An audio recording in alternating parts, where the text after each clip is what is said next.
Hi, and welcome to Coach's Corner, where systems matter and both personal and professional learning and development is beneficial for everyone and essential for some. As always, please like, subscribe, comment, share, and hit the notification bell. Let's get started. Hey everyone, today now I think we have done 100 videos on YouTube, so congratulations for reaching the triple digit mark. Yes, sir. I thought it would be cool for the audience and everyone to get to know you. So we're going to do a two-part series of getting to know you and your systems. So I'm going to have you briefly, before you do that, but first I'm going to have you briefly talk about the holistic system, individual system. And then what we're going to do is we're going to go in a chronological order. So from 0 to 5, 6 to 10, and so forth. As far as like my ages? Yes. What I can remember? Yeah, what you can remember. I'm like, when I was coming out the womb, I don't remember how that was systemic. Yeah, so that'll, 0 to 5 might not be much, but as we get into the heart of it, I think people will really see your beautiful mind. Yeah. And how you think and how the systems have helped you and everyone around you. Okay. So, is there anything before, I have you touch the bases on the holistic system and individual system? Well, just to make sure I have an understanding, so we're going to kind of go through a framework or a lens in regards to the holistic system and the individual system, and we're going to do it from like ages 0 to 5, and then 6 to 10, 11 to so on and so forth. Yep, yeah. Until we reached 90 years old. That's right. I am a caveman. Yeah, just a little bit. But yes, that's what we're going to be doing. I'm a billion years old. I got one. Okay, I think I understand. So let me get into it. If you could start with the individual system first. Yeah, so I'm going to actually start with the holistic system because that's my first frame of reference. Got it, okay. And so that's what really makes things speedy for me. But both of them go hand in glove or shoe and foot or cart and horse or egg and chicken and all the above. So the holistic system starts with spiritual religion. And then it goes into family, friends, then health, physical, and then from there, personal, social, and then career material. Okay. And so just as a quick extra little touch on each one, so spiritual religious kind of speaks for itself. For me, it's God, Jesus, Holy Spirit, whatever. For somebody else, it could be Buddha or, whatever. Yeah. But, it's Bible reading, prayer, church, Sabbath school, Sunday school, different things of that nature. And then family, friends, I kind of break down, and we have other videos on that people could go back and really look at. And just so you guys know, we do a long form, which is usually around 90 minutes, and then they'll chop it up so that if you just wanted to go watch one little section, excuse me. So then from there, that's kind of, for the most part, the spiritual religious. And then with family, friends, you get into what I call your primary, secondary, and tertiary friends. And then you get into your immediate, your expanded, and your extended family. Okay. And then from there, basically, you go into your health, which is everything, emotional, mental, physical, sleep, hydration, consumption, all of that kind of, cardio, strength. Yeah. Strength workout, you see that? Okay. You're looking pretty good too. You get in the weight room a little bit. And then from there is personal, social, which I call sharpening the saw, which is, if you think about if you have one of those big, long, saws where two people are on it, trying to cut down a big redwood, and it's not sharp, you can sit there for the next 5 billion years. Yeah. And so I run that as a parallel or an equivalent to getting rest. Or just kind of chilling out, or it could be like a hobby, or reading a book, or something that's you time. Yeah. Okay. Vacations, getaways, different things of that nature. Got it. And then the last one, obviously, is career material, which kind of speaks for itself. Right.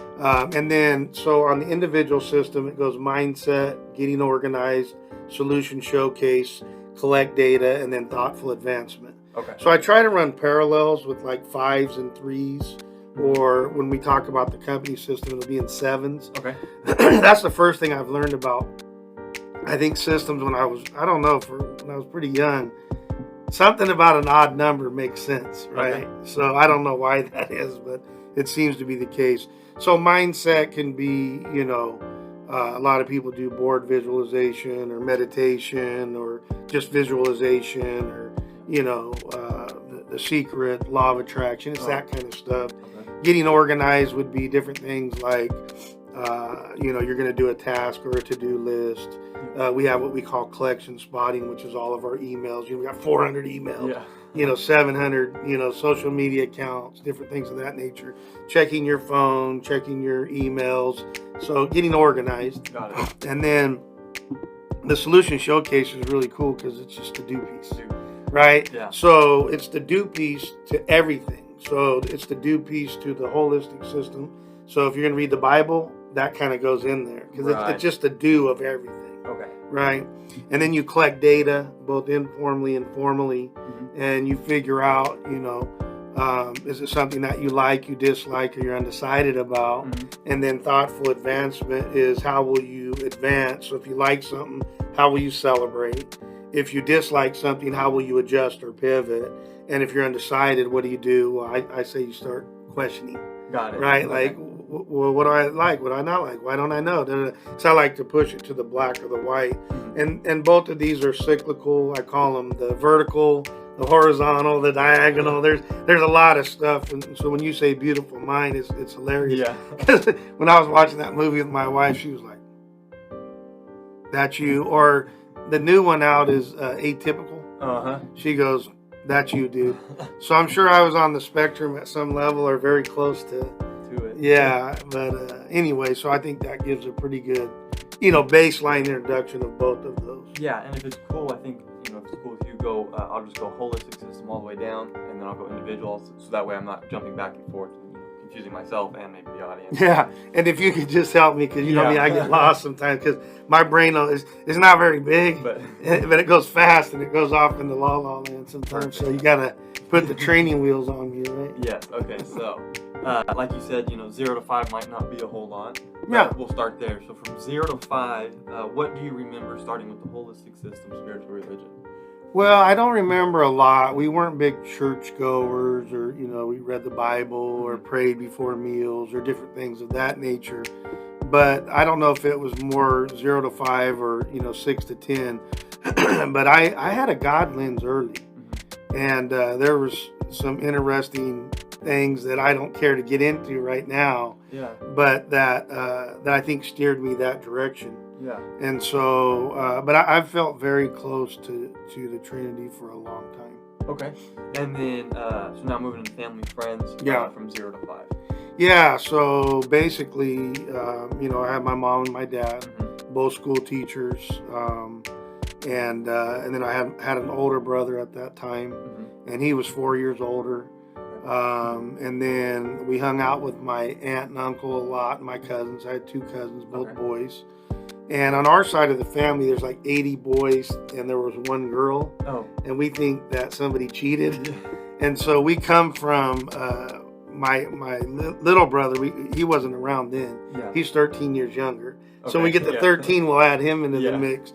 He's a super smart guy. He actually did a study, and I think we came from the middle of that 300 Tribe, the movie. Got it. So very intense, very, competitive, and, we were boxing out with the Turks all the time for land and all that stuff. Right. And then as far as friends go, I don't really remember, but I know that we lived on a block where there were 30 kids, and I was, that's where I got the name Little Z. Everybody called me Little Z because my dad was the PE teacher. Okay. And then Troy. Yeah. And then, it was me, and they always called me Little Z, all of his friends and stuff.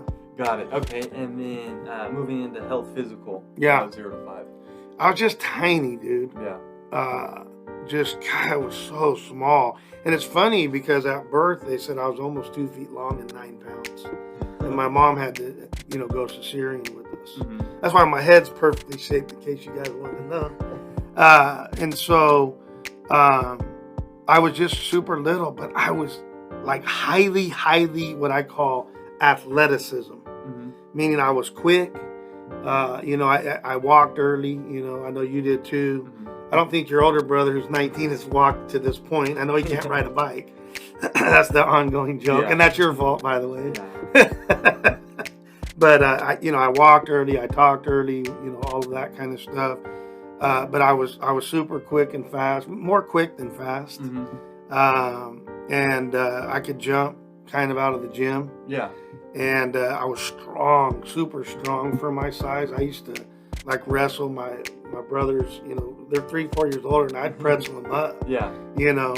And the only thing I had great endurance. Mhm. Like I think when I was like around 10, my second dad, so to speak, Yeah. rest in peace, Wes. He took me on a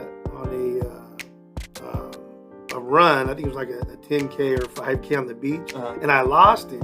So I was running, and I ran like some crazy time. So I had good endurance, which usually if you have speed, you don't have the other. Right. The only thing I didn't have, those are the 5 ways I define athleticism. Okay. I was not flexible. Okay. Yeah. You know, so, but I don't remember a lot other than I was just super tiny. And, you know, I felt like, I didn't know at that time, you know, probably 0 to 5, but I was super tiny. And at 5, I do remember this, the lady who was the school teacher in kindergarten, she goes, yeah, we're going to run, because it was like an enclosed whatever. Oh. And I don't know, it was maybe like a couple hundred yards all the way around. She goes, I've never been beat. I was like, well, get ready, sister. And I whooped her tail bad in that race. So, you know, I had some athleticism, but I was super tiny. Got it. Okay. And then with so 0 to 5 personal social. Yeah, I don't know. It seemed like we did a lot of work around the house. That was our personal social time. I don't remember much about that, to be honest with you. Yeah. So Nothing there. yeah, blank that one. Yeah. I'm like, wait a minute, wait for it. Don't know. Yeah. And then career material 0 to 5. We were doing chores, dude. Mm-hmm. Like, and I think we were getting paid. I don't remember at 5, but I know we were doing chores. Like they had us doing like the normal Yeah. trash can, this, that, whatever. And so we were working Yeah. Clean up the yard, all that. all that stuff. Got it. I don't know if we did the yard probably when I was more 6 to 10, Okay. but they probably put me out there to pick some weeds or Yeah. something. Okay. So now we're gonna move over to the individual system. Yeah, But still sticking with the ages 0 to 5. yeah. So we'll start with mindset. I don't remember this, but I remember stories. So I have a big sense of fairness and Okay. justice. And my mom said she was looking out the kitchen, and you know, like in the cartoons where they grab your head and the guy swinging. Oh yeah. But, you know, he's so young or whatever, he can't hit the guy. Right. And she said for 20 minutes, literally, she just sat there and watched. For 20 minutes, I was swinging on this older guy, and he was probably like 5 or 6 years older, and he was holding my head. Well, I wasn't smart enough at the time to hit his arm off or duck or, you know, bob or weave. Yeah. So she said I just swung, Mhm. and she said I didn't stop, and then she saw me hit him, and I walked away. That was it. That was it, because it was fair. Like, so I don't know what happened, but he probably hit me, Right. and I was like, oh, well, I'm gonna hit you back because you hit me. Yeah. So that seems fair. And so, you know, that was my mindset. And so, as we've talked about many a time, I believe we're a collection of our genetics and DNA. Oh yeah. So I think I came kind of with that 300 mentality, intense competitor, and all of that stuff. And then I also think, even at a young age, the environment, it was competitive. And I think that I was playing baseball on my brother's team. Okay. You know, they have age brackets. Yeah. But like, man, I loved it if they were short, because I got to go play right field, like in baseball. Yeah. I was like, yeah, you know. But I think I had a pretty strong mindset, pretty determined mindset, even at, you know, early age. Early age. Okay. And then much around getting organized from 0 to 5. Yeah, not much. I know my mom was pretty systemic about, you know, you got to get your backpack, you got to brush your teeth, so I believe that there were the start of habits, customs, rituals, Yeah. like we all have, and I remember that in particular. Right. And I just remember she was really organized, and so I saw that, and I think I went that way. Although she'd tell you from early on till I was 20, I wasn't organized. Yeah. But I'm pretty anally organized now. Yeah. Okay. Yeah. And then with the solution showcase piece. Yeah, I was busy, dude. Mhm. I was out doing, right? I was out playing. We had a big dirt field. We, dirt clod fights, Yeah. and we did a lot of sports. I remember my brother and his friends, they were a lot bigger than me and older. They'd play on their knees, and we'd play on the grass. That was for football, and they would run on their knees. I mean, God, could you imagine Oh. that now? But they would run on their knees, and I would juke them and stuff and try to score. And so we were extremely active, whether we were working, whether we were, doing sports, whether we were active. Got it. Yeah, my poor mom. Oh yeah. And then much with collecting data from 0 to 5. I don't, obviously not formally, Right. but I think I was a thinker. Mhm. I think, God gave me some genetics and DNA around kind of processing and thinking and going, even at an early age, like, well, that may not be smart. And, Yeah. maybe throwing that dirt clod, at my brother's face from, point blank range, probably not real smart. He's going to, punch my lights out. So I think I was, pretty analytical and collected data informally quite a bit. Okay, got it. And then with your thoughtful advancement, celebrations and different things like that, is it kind of much? Yeah, I mean, they said I was an extremely happy kid. Mhm. And, I didn't obviously formally celebrate or do my little dance, Yeah. or, whatever. But they just said I was a happy kid and I could just go from, dawn to dusk, so to speak. Right. Yeah, go. Which is how I am now at Yeah. 52. Yeah. My poor wife. Oh, yeah. That's funny. So now we'll go back to the holistic system, but go from ages 6 to 10. Yeah. Much change in spiritual religion from that time, spiritual religion at that time. I a little bit in the latter part, maybe Okay. like 8, 9, and 10. My best buddy since kindergarten. Yo, Todd, go Dodgers. His folks went to church, and so I think I started to go to church with them a little bit, and then my mom got involved, and we would go to church, and that I know for sure from like the 10 to 15 range, I would go quite a bit. But I don't remember again formally praying or reading the Bible and stuff, but Yeah. starting to go to church. And then I had a grandma too, on my mom's side, grandma and grandpa. They went to church Okay. regular, Got it. like and so that's probably that. Okay. Got it. And then family and friends. Yeah, we pretty much, it was kind of the same thing, aunts, uncles, my cousins. Yeah. Obviously, we, go to my grandma and grandpa's, but we didn't have on either side, a huge family. And then on my dad's side, they lived about 30 minutes away, and we didn't get there that much.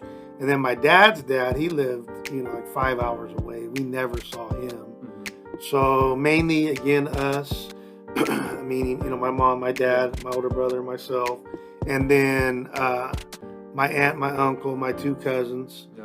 And then, I did have not a lot of friends. I was kind of always a one-person person, Okay. as far as that goes. Todd and I, we would hang out, and then my buddy Eugene, Mhm. yo, Eugene Palmer. Yeah. And we've even kept in touch today, but he's been, out of Bakersfield for a long time. He lives in Pasadena. Okay. But yeah, I would say that pretty similar. Got it. So, Yeah. But that was when Todd came into play. It was around 6 to 10. Is that correct? I believe in kindergarten, yeah, Okay. because we went to the same school all the way through kindergarten through 5th grade. Okay. And then I went to a new school, and then we joined back up a year later in middle school. Okay. And then I went to a different high school for 1 year, and then we joined back up. And yeah, so Okay. we've been pretty well together the whole time. Got it. And then health physical 6 to 10. Again, man, a lot of sports, and it was cool because my dad was the PE teacher, Mhm. and so Saturday morning, so he would bring home the equipment from the school, so flags. We'd have 30 kids lined up to play whatever the sport was, Yeah. right? And so, again, tiny. I mean, so small. So there was 30 kids, there was like 3 blocks around. They'd show up 7 o'clock in the morning, and they wouldn't let you play unless you were like a nutcase and could be good. And so I learned to do some crazy stuff head first into this, that, or whatever, and so on and so forth. But One thing I will say in first grade, so I guess that's what, around 6 years old. I believe so. Yeah, I got pneumonia real bad. And I was out of school for like 3 or 4 months. Wow.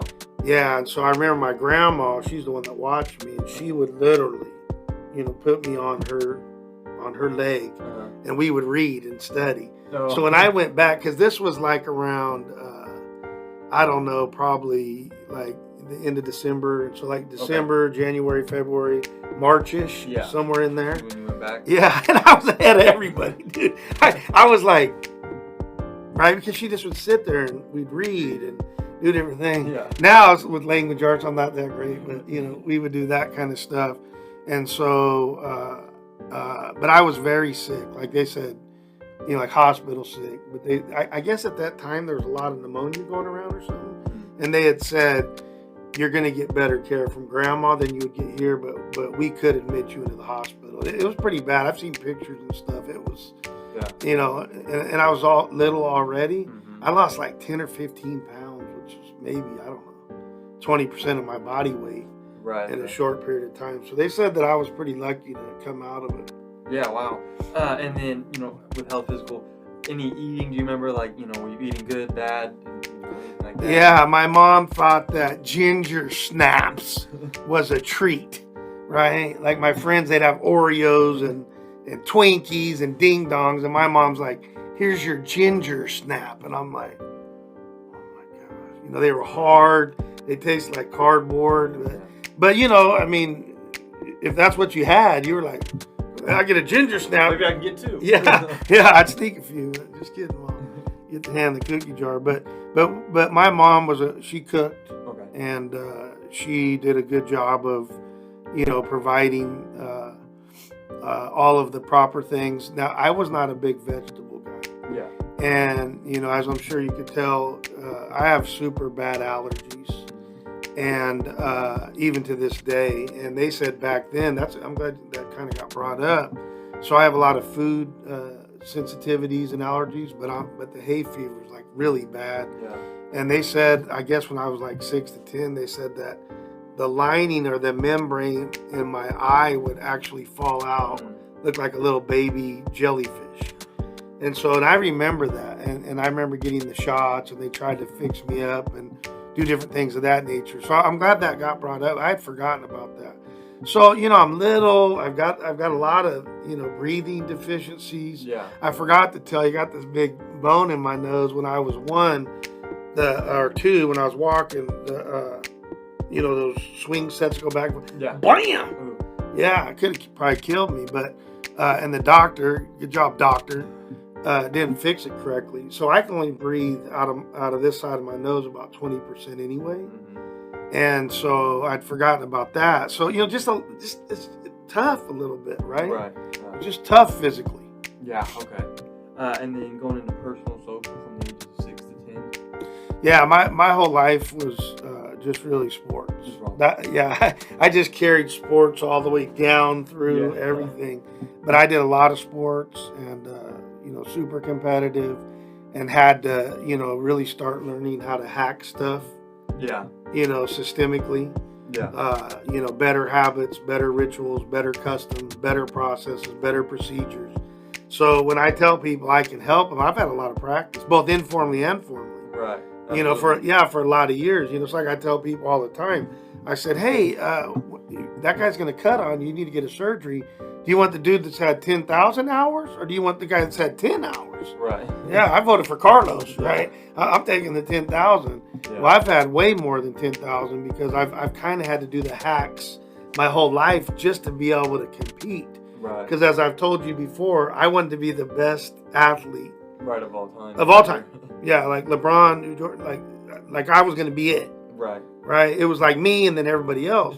And because I had so much athletic ability, athleticism, it made sense. Now I look back and I'm like, you're an idiot. Right. My size was so little, there's just no way. Yeah, and it looked like maybe Tom Brady actually solidified who's the greatest of all time after that 7th win in the Super Bowl.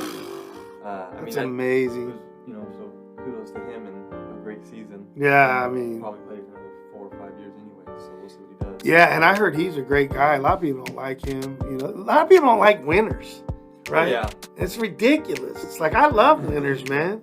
I want to pick your brain. But Yeah. usually when you start picking them, they all say something pretty similar. They have a mentor, they have systems, they have a good mindset. Yeah. But I think he's special. Yeah. Yeah.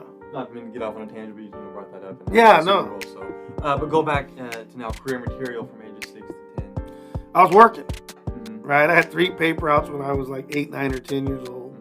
Again, very competitive situation. My brother had 3 paper outs. We used to go at it. Right. Like, fold them correctly and do all that, get back and all of that. And I had to get up early, and I loved it, man. I was working.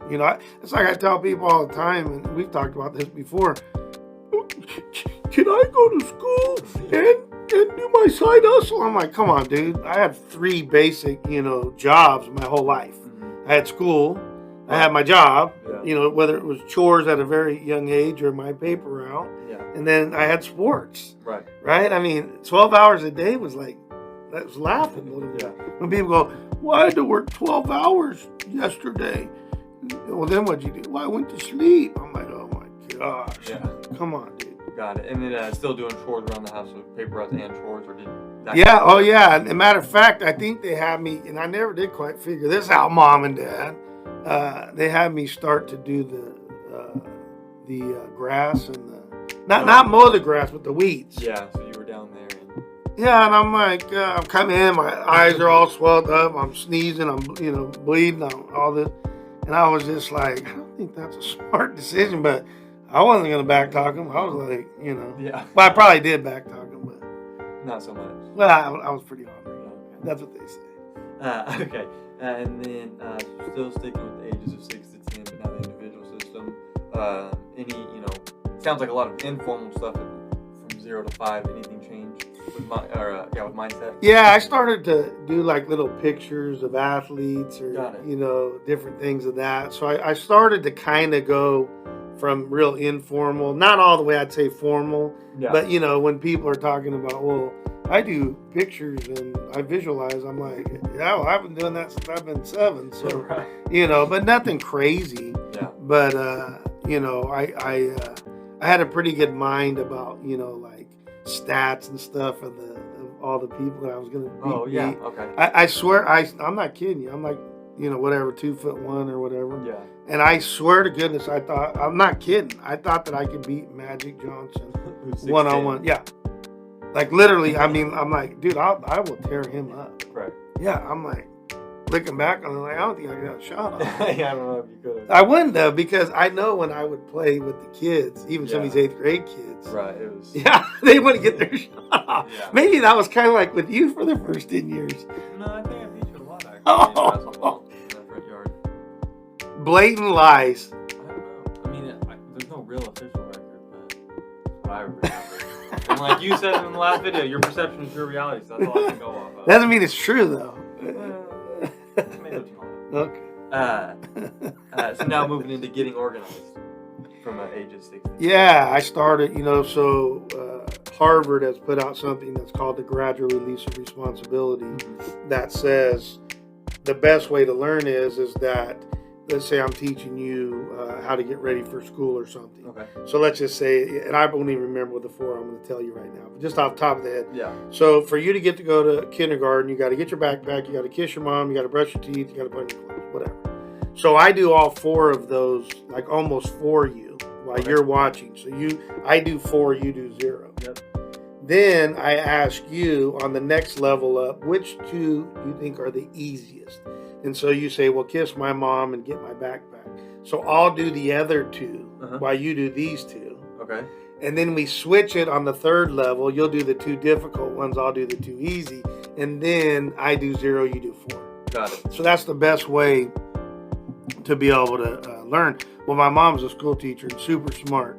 She did things in a very systemic way herself. Got it. And so by the time I was like, I don't know, 6, 7, I didn't need anybody. Yeah. I laid out my clothes the night before, I had my backpack ready. So I was doing some serious getting organized, Yeah.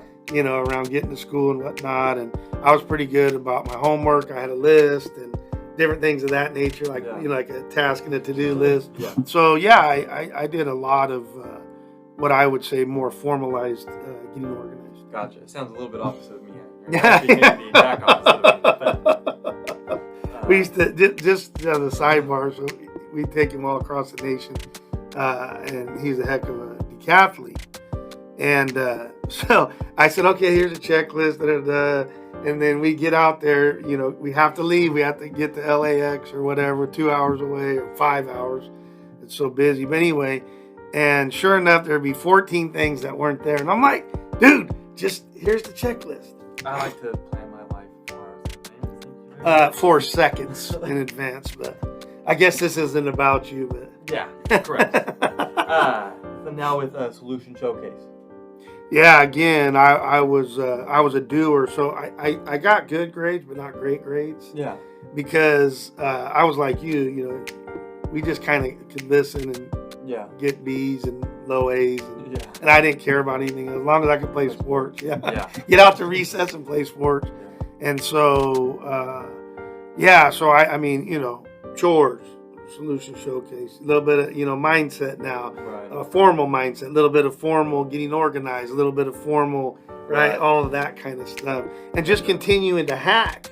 So my friends would go out and they'd shoot for, 30 minutes. I go shoot for 3 hours, right? I was like, man, I got to get every advantage I can, Right. because, it just was tough to get your shot off otherwise. Yeah. Yeah. Yeah. And then, ages 6 to 10 was collecting data.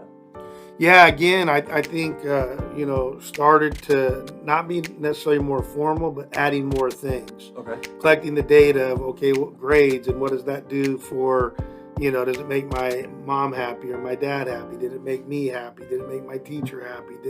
So I really started to collect data around being pleasing to others, but not how you would think, not like a pleaser. Okay. I wasn't that guy. I was a tough kid. I would question stuff. Yeah. I mean, I'd be like, "What? What about this? Why a red shirt? Why not a yellow shirt? What is it?" And I remember actually in 4th grade, which I think that had been around 10. Yeah, I believe so. We had a new teacher. Sorry, Miss Best, and dude, we were handling her, man. Yeah. And so I'm collecting data on her, and I finally go, you know what? My mom's extremely organized. I think she needs to come down and give you some help. So I was thoughtful and wanted to be nice. I didn't know that would be crushing to a new teacher. I just was Right. so blunt and straightforward, but I was trying to help. Yeah. So my help lens really started to kick in, from 6 to 10, Yeah. more so than just because mom said or dad said. I wanted to be able to help. Right. I would go out on the recess. I would collect the data on this guy shooting the ball. I'm like, hey, if you do some different things, it'll help you. Got it. So I was really into collecting data on helping others. Okay. Got it. And then with thoughtful advancement. Nothing formal at that point. Still, just kind of a lot of informal. I knew what I liked. I knew what I disliked. I was always questioning, regardless. Yeah.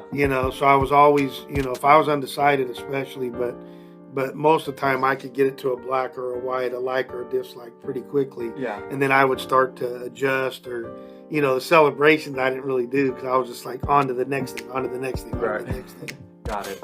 Okay, so now we're going to go from the ages of 11 to 15. Yeah. So I think that's like 6th grade to freshman year in high school. Okay. And so we'll start with the holistic system again, spiritual religious.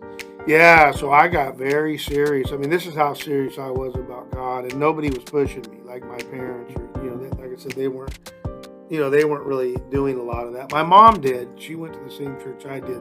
So my buddy's church, I went to. Yeah. And so they were sprinkle baptized. Mm-hmm. And so I had to go through a year-long, now imagine this in 8th grade, or maybe 7th grade, I can't, one of the two.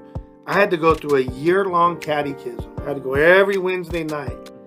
And I'm the one that wanted to do that. So you could tell that there was a good, strong, who would do that? Yeah. Like, nobody would ever think about, like, I'm going to do this on my own. Mm-hmm. Most of the kids that were in there with me were forced. Right. And I just had a very strong sense of God. And, I think I told you when I was younger, maybe I should have said that. I used to be riding my bike and I'd be praying and I got scars all over me. But just a real, I don't know, man. I can't explain it, but just because there was nothing that would have said, "Oh, this makes sense." Right. Right. It was just me that just really wanted to seek them, him, and her, and whatever, Yeah. But seek the three of them out. I just really wanted to do that. Well, I knew about Jesus at the time, but yeah. Yeah. Okay. And then family and friends, ages 11 to 15. Yeah, same thing. I just, me and Todd and Eugene, I think, were still around then. He may have left by then. Sometimes time escapes me, but Yeah. we make that joke like, you're like, hey, da da da. I'm like, was it longer than 3 seconds ago? I don't remember. Right. I'm actually doing pretty good to remember this stuff. I don't remember most of this stuff. And what was it again? Family and friends. Yeah. From 11 to 15. Basically the same, man. There was really no different. I think my mom and dad, and they didn't have a lot of friends either, but I think one of the, I think it was, he wasn't my teacher, but one of the teachers, Mr. Spencer, my mom and dad started hanging out with them just a little bit. Because I just remember, what's the name of that? Family Feud? Yeah. They had it like as a board game. Okay. And so we would all play, and I remember my dad, no offense, Dad, but he'd say the dumbest answers. They go, okay, after you swam for 30 minutes, what would you do next? He goes, throw up. I'm like, idiot. But right? Okay. Yeah.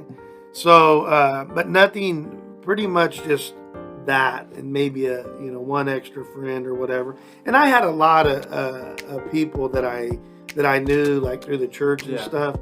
And we did a lot of hanging out together. We did like a lot of retreats to the beach. And by the way, we do the skit Highway to instead of hell, we did heaven. Yeah. But I thought, I look back on that, and I'm like, what were the youth pastors think? And they're like, no, you're not doing that. Yeah. But we were, doing our thing and whatever. So there was a lot of that kind of, acquaintances or people on my sports teams or different things. Yeah. That, you could classify as friends. Right. Yeah, but not a primary friend. It was like Todd. Yeah. And, maybe a secondary or tertiary, what I would call friend. Right. Yeah. And so, but overall, it was just, I kind of kept to myself and to Todd. Got it. And then, I know this story, but is this when you would count meeting your wife, or would that be different? Because I know you met her when you were, 15. Yeah. So, at 15, and I think I've told this before, but me and my boy Todd, shocker, we're it was a huge mall we have in town, but on the ground, believe it or not, it's probably not real safe, but it was like, I don't know, 20 yards by 15 yards wide. Yeah. And there were two of them. It was right dab in the middle. So we'd always go and we Rico Suave, sitting up against the thing and check out all the chicks. Like, hey, man, just like we were somebody. I'm still this big, right? I'm like, yo, girl. And so these three girls walk up, two of which we knew who our age, and this one little girl. Didn't give her the time of day, didn't know her name, nothing. Right. But when they all walk away, I didn't say hi to her, nothing. Too cool for school. Yeah. Yeah. I looked at my boy Todd. I said, I'm going to marry her. Mm-hmm. And sure enough, we've been together and married now almost 40 years, I think. Yeah, just under 40 years. Got it. So yeah, and before I met her, I would start dating and stuff, and I like to tell the story of, like when it comes to sales, for entrepreneurship and different things like that. I'd went up to the best looking girl in the school. She told me no, so on and so forth. But I got the fourth best looking girl, and I'm like the 14th or 15th best looking dude at 2'1". And so, a lot of lessons in there in middle school, and that's why I wanted to either teach at middle school or, even high school, but mainly middle school. Man, that's rough for boys. Yeah. You're going through puberty, you got this, and I'm this big trying to compete with gargantuan, gigantic dudes, and, for sports, and then the girls, you were trying to figure that out, and. And so with ages 11 to 15, how physical? Again, just super small, but extremely athletic. used to do, looking back, some pretty freaky stuff in games. But, a lot of times the coaches would overlook me because I was so small. I never did figure that out. I'm like, if I beat everybody, on a 20-yard sprint every time, not just once, every single time, because I was in shape too. I'm like, but I kind of get it because of size. Yeah. But they would always give me a chance when they could. Like, if I wasn't starting. Most of the time I was starting, but, as the gap continued, I was getting smaller and these guys were getting bigger. I became the sixth man off the bench or whatever. Yeah. But I would do my thing, and I get my little 6 or 8 points, and and I knew how to do it. I'd get to the free throw line. Right. I could, I was quick, so I could get in there, but I couldn't really get the shot. But I get fouled, fall down, fake it, like my back. And I knew I could hit those free throws. So I used to, shoot them with my eyes closed. Right. And I was like 95%. I could hit them all. Yeah, got it. Okay, that's nice. Yeah. And then personal social. Yeah, again, just kind of what I would say my hobby was sports. I didn't really believe in sharpening the saw then. I didn't have any downtime. I was on go from, whatever time in the morning. Yeah. If it was doing papers, the paper route, like 4 or 5 in the morning, and I'd hit the bed at like 8 o'clock and I'd be done, Get up, rinse, repeat, so on and so forth. Okay. And then moving into career material.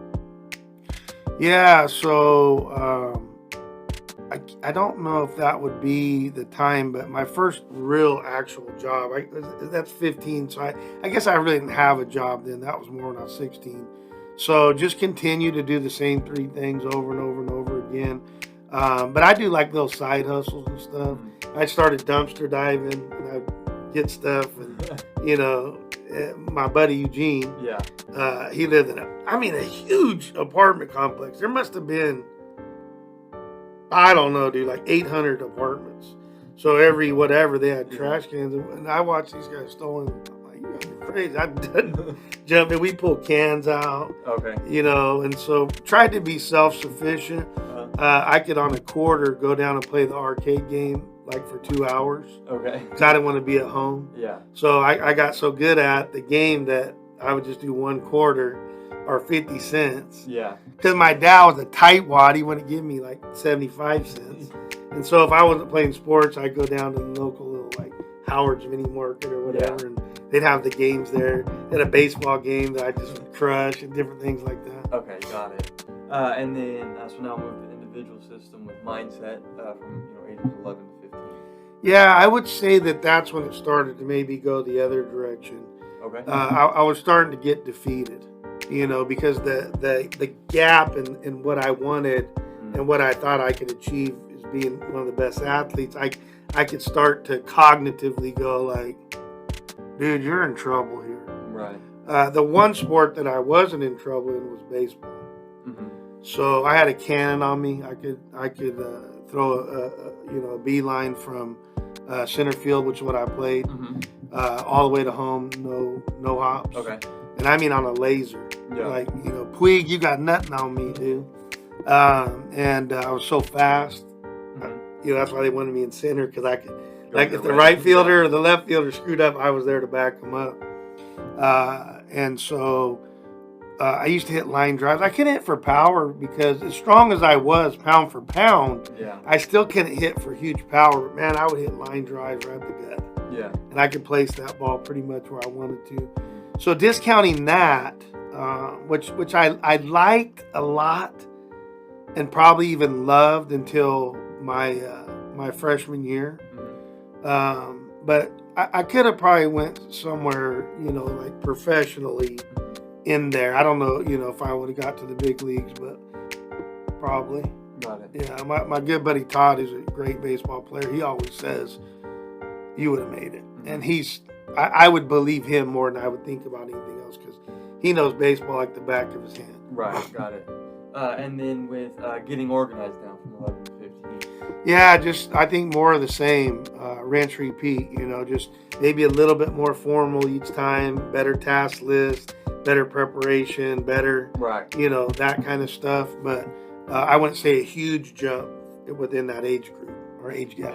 Gotcha. And then, solution showcase.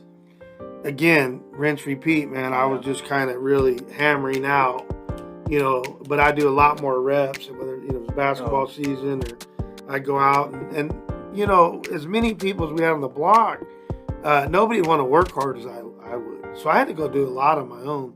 That's why I started to play a lot of basketball. Right, because you can't. Baseball, you need someone. Yeah. Football, right. you need. Yeah, I'm like, hold on. Yeah. Yeah, right. Yeah. And so, and talk about the dumbest decision of all time. I mean, I guess Bud Webb got away with it at 5'6". Or, there's a couple other guys that are small, but I wasn't 5'6". I was 4'11", weighed 96 pounds my freshman year of high school, all the way through, because I wrestled 98 pounds and could eat full on before, and then it went from 98 about halfway through the season to 100, and I just laughed because I would be pounding out value meals while everybody else was weighing in. Yeah. And I could eat. I mean, I could eat, man. I was like, I could eat like a 200 pounder. And I've always been like that. Then it caught up with me. Yeah.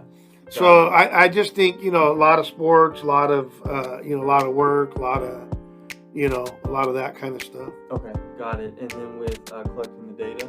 Yeah, I would say both with collecting the data and thoughtful advancement, probably about the same from ages 5 to 10 and 11 to 15, but a little bit better, a little bit more formal, a little bit more conscious, a little bit more different things of that nature. Right. But remember, I started to see like it's not getting me to where I want to be.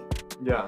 So, you know what I mean? So then you start going the other direction with it because you get defeated. Right. You know what I mean? Yeah. So I would say it was starting to come down around that age, yeah. Yeah. So then, we moved to 16 to 20. And I do want to say one other thing. And my little brother was born too. Oh, at that time. I think he's 12 or 13 years younger. Okay. And my dad had left. My parents got divorced around that time. Maybe I was older.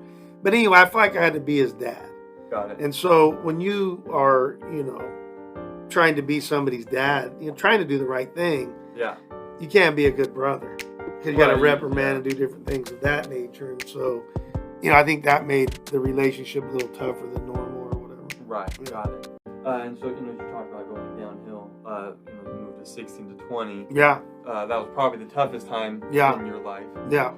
So, we'll start with the holistic system, spiritual, religious. How did that go? Not much. I kind of walked away from that. Like as a whole, like you were just like, I just walked away? Or was I still always had a God lens, Okay. but I really put him on the back burner, so to speak, until I was 18. Got it. And then I met this guy, and he says, I watched him for 2 months. He worked at at a daycare. We both worked at a daycare, and I watched this fool for 2 months. I was very observing. Yeah, there you go. I'm like, this guy is different. Yeah. So I went up to him, Dave Meek was his name, and I said, "Hey, you're different." He goes, "I know." Well, I was an intense dude, so most people didn't talk to me like that. Yeah. Even when I was a little guy, they were like, they didn't know what to think quite about me most of the time. He goes, "I know." I'm like, whoa. So I go, "Well, what's the deal?" He goes, "Oh, I'm a Christian." And I go, "Oh, so am I." He said, "No, you're not." I said, "Excuse me?" I'm getting ready to knock his teeth through his head. I said, "Excuse me?" And he goes, "Yeah." He said, "You're religious at best." And I was like, "Tell me more." So we started talking for several weeks, and he says something to the effect of, "Have you ever asked Jesus into your heart?" And I'm like, "No, I don't think so." Well, not officially, not formally. Right. And he goes, "Do you want to?" Boy, and I got nervous, right? But I knew I wanted that, because he had been talking me through this stuff. Yeah. And, I've never felt anything supernatural, but I swear Jesus gave me a hug that night. Yeah. And he goes, "Just pray after me." And I felt like, I was like, whoa. Right. It's kind of weird, Yeah. And so, but prior to that, I was, 16, 17 I was in a bad spot, man. And so would that be your, basically, sophomore, junior, a little bit? Did you graduate at 17, is that correct? Yeah, I was young. Okay, so you're junior and senior Yeah, year. a matter of fact, I didn't play any sports for a couple years. my freshman coach for baseball really got me bad. Yeah. I had really bad allergies anyway. Right. I was hitting like 5 for 7, no errors. You know, if I got on to first, I was on third already. Yeah. And I already told you I could, you know, Beat me. yeah. And so, you know, I'm a good player. And the next thing I know, I'm not starting. Mm-hmm. And he put his son's best friend in my spot. Okay. And so at that time I had said, you know what, with all my allergies and different things like that, it's just not worth it to be out here anyway. And so I said, you know, and my sense of fairness, see, remember, Right. I've had that all the way through. Yeah. Sense of justice and fairness and all that.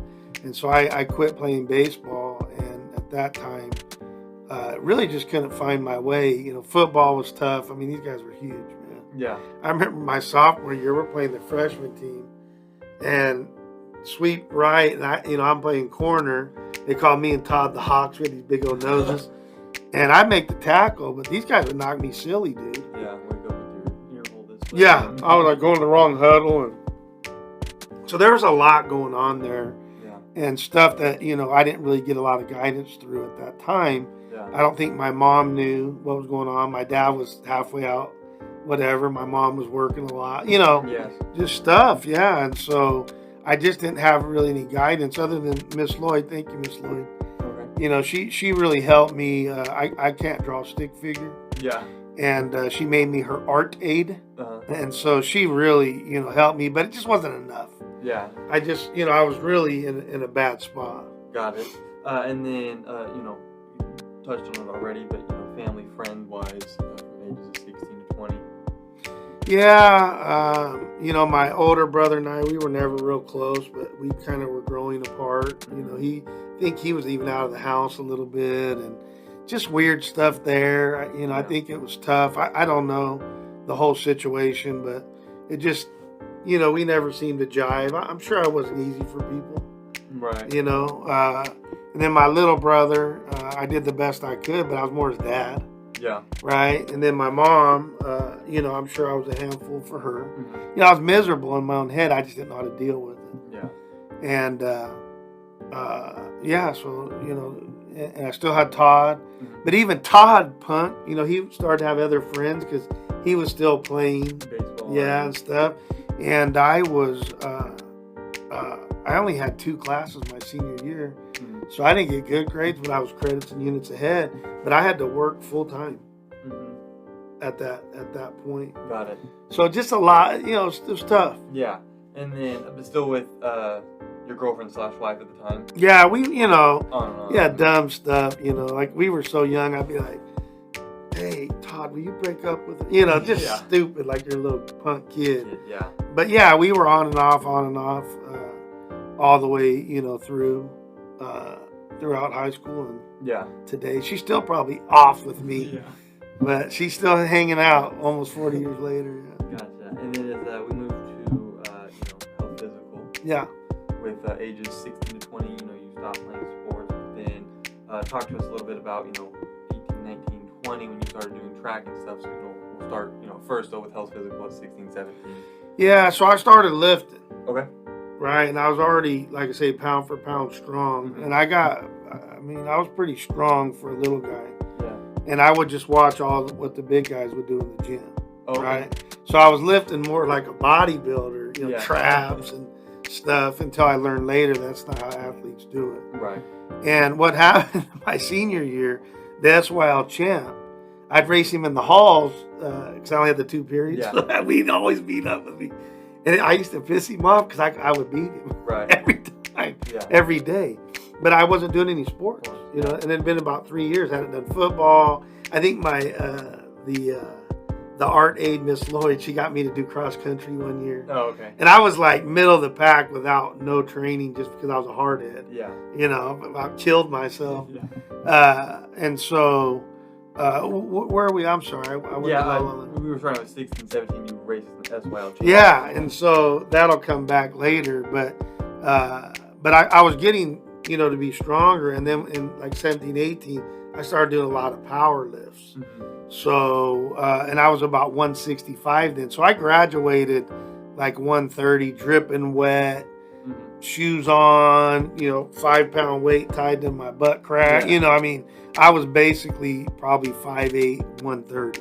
By the time you graduated. Yeah, and then I wound up being like 5'10", 165 by, I think, my second year of junior college. Mm-hmm. And the SWIL champ guy that I used to beat, he goes, "Come out for track, man." He goes, we need somebody to lead off on our 4x1. Yeah. I'm like, "Nah, dude, I'm busy, whatever." He just kept hounding me. Like, I go, "You know what? If I come out, I'm be the decathlete." Mm-hmm. And so I just trained myself. There's nobody to work with me. When you were at your first year of college? First, yeah. It's either my first or second year of junior Okay. college. I can't remember, but Got yeah. And I remember the track coach would walk right by me, look, keep walking. So I wound up being fourth in Southern California my first year training myself, which means you go to the state meet. They take half a dozen people from each South and Right. boy, and then this guy's all Yeah. over me. Well, I didn't play that. Like, Yeah. I'm like, dude, you walk. Because I'd be out there in the rain. I didn't know what I was doing, but I was just, I want to win. Yeah. So I got that competitive spirit back up. I got my God lens back up. I was, going somewhere. I wanted to be a teacher. So Yeah. things started turning. I started listening to a bunch of stuff like what I'm trying to do with the people, self-help tapes, sermons, right? All this kind of stuff. So I was, my brain was getting strong again. Yeah. And my body was getting strong, I think even at 165 pounds, I was probably power clean like 250 and stuff. I mean, I was strong, I was explosive. Everything was kind of coming together, but what I'd never really had was a great mentor in sports. And my mom didn't know anything about sports. She was a great mentor to me, but she wasn't, there was nobody to mentor me in sports. So I was kind of on my own on that. Yeah, got it. And then so real quick, you made it to the state championship for junior college. Yeah. And so you're probably 18 at the time. Yeah. And then what happened after that when you were 19, 20? So my coach, so halfway through the year, so like in January, we had an actual decathlete coach who was a super stud at Washington State. He's like 7,400 points, like 7'2" high jumper. Matter of fact, his brother played in the big leagues and won a world championship. Oh wow! And he could throw 80 miles per hour both ways. He was the first guy. He had a 6-finger glove, and I think it was the Red Sox said, "Okay, if you can throw, 80 plus miles per hour and get 80% of them across the plate, we'll let you do it in a game." Because they would come in, and they didn't let him do it. Oh wow! But he was. I went to his house, saw his championship and all that. So he was, teaching me. Well, I came back too soon. I'm very bow-legged. And so, again, trying to get every advantage, I walk like this because that's how my legs were. Mm-hmm. So I wanted to run faster, and I read somewhere that if you, because you want to be on, right? Yeah. Well, that really screwed my legs up. Yeah. And so what happened was that he was showing me the shot on how to throw my right side, and he pushes, and my knee goes, and he dislocates my kneecap. So I was out a month, and I thought, oh, crap, I'm not going to be able to come back. I was too immature, and he didn't really say, like, be patient or whatever. Right. So I'd go out and throw, like javelins, stuff I could do on my way back, because I couldn't really run then. Yeah. So then when I came back, I went real heavy and running stuff. My legs were, the doctor says, the worst stress fracture he'd ever seen. He said, usually, like, this part of your bone, like an inch or so, will be hot on the bone scan. Yeah. He goes, your whole bone's hot. Right. And so I had to try to navigate that. So I couldn't even train. So, fourth in the state of California. Yeah. No joke, pretty much, for not training. Because I couldn't train. I couldn't run. Right. So my legs were all screwed up, whatnot. But anyway, so I follow him. So that year he gets a head coaching job at another junior college. And so I went with him, and he happened to have this local kid in town that was a 7-foot high jumper. And I think they reminded me, Yeah, saw him. Yeah. And so I told him, I said, look, dude, fairness. Yeah. I said, bro, look, I'm already proven to you. Yeah. This is your first head coaching job. I said, I'm gonna probably, I got a good chance to win. Yeah. But I guarantee I'm be in the top 3. I'm guaranteed that. Yeah. And I said, but if you continue to play favorites with him, I'll leave. Mm-hmm. And he didn't think I was kidding. Yeah. And so that's what happened. He continued to play favorites, and I left, and that's where I went to just back to my local, 4-year at Cal State Bakersfield, and met he was the great mentor for me finally in sports. Right. Yeah, but it was almost like too late. Right, because you're 20, kind Yeah. of on the way out. Yeah. Yeah. But he was Al Colatz is his name, and his daughter still holds the all-time record as a 17-year-old in, I think, the nation, or is it just California? No, in the nation. I mean, she's a superstar, and he's a super good guy, super great coach and all that. But, you're already 20, 21, you're hard-head, you're trying to get into credential teach, you're trying, it's just a lot. Right. I wish I was more mature, because he would have been my first real sports coach that would have been good for me. Right. And he was good for me, but it was a little late. Got it. And so now, was 16 to 20 years old, we'll move to personal social. Yeah, so again, I kind of kept to myself. I was working, I was doing school. I'm working 8 hours a day. I lost grad night, no Disneyland, no prom, nothing, right? Yeah. So even more isolated. Todd was, he had it. He was doing other things with the baseball team and whatnot, and so I just became very isolated and to myself even more. Got it. And so from 16, 17, and then from 18, 19, 20, is that kind of when you started to get into the self-help tapes and stuff like that, or was that a little bit later on? No, that was around 18 Okay. when I talked to that guy Christ, and I wanted to start. Yeah. Who is this guy? Who's Jesus, right? Got it. So I started listening to sermons, and then I had a library that was unbelievable. Probably had, because back then it was, we started with cassettes, and then it went to CDs, like for self-help. There wasn't all these download or whatever you guys do. Yeah. But I mean, I had like hundreds of these things, and I would just consume them 8 hours a day and just start listening. And my mind started to change. Got it. Okay. And then you said that now with career material, that's when you started working full time. You only had 2 classes. So what was that as your first job? So it was called Pace Setter, and it was like a Hallmark kind of. Okay. We did balloons and novelty items and different things of that nature, and it was boring, dude. Yeah, I think there's actually a story you said that you could hit a quarter into any cup no matter where you were. Off anywhere, because I would play court. So we only had 3 channels. I was watching soap operas, for goodness sake. There was nothing else, and there weren't that many people coming out of the store. Right. So I would, I'd go and get it all organized and cleaned up and inventory. That's how they lived. Yeah, I mean, right? Because I was on top of it. Right. So I started doing quarters every which way, off my finger, off my nose, off the this. I could do them backwards. I could do them sideways, right? Yeah. And few people got drunk off of talking trash to me about quarters, because I didn't miss. I mean, I could go 100 in a row. Right. And I said, you go ahead and pick where you want me to go from. Yeah. They're like, oh, do it backwards. Going like, oh my God. Yeah. So there was many a time where, my buddy's wife, she talked trash to me one time. Yeah. She didn't feel too good. Got it. When you were Tina, when you watch this, you'll remember. And then with 18, 19, 20, I believe, when you were doing daycare early in the morning, is that correct? Yeah, so I was doing daycare. I got a scholarship for track, and then I was doing the teacher credential program. Yeah. It was 18 hours a day. It was a lot. Mm-hmm. And also at that time in the summer, when things settled down, I was going to ask my wife, your mom, to marry me.